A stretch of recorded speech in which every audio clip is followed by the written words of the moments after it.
اگر آپ اپنے گھر، اسکول، کالج، یونیورسٹی، پارک، راستوں اور سڑکوں کے کنارے زیادہ سایہ دینے والے درخت لگانا چاہتے ہیں تو اس ویڈیو میں ڈسکس ہونے والی درخت ضرور لگائیے۔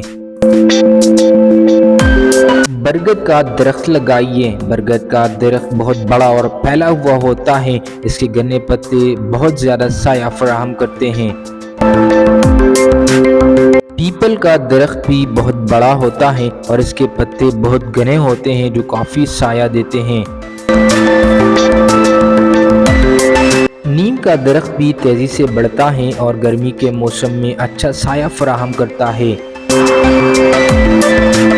شیشم کا درخت بھی بڑا ہوتا ہے اور اس کے پتے گرمی میں ٹھنڈا سایہ دیتے ہیں۔ یہ درخت اپنے بڑے سائز اور گھنے پتوں کی وجہ سے زیادہ سایہ فراہم کرتے ہیں۔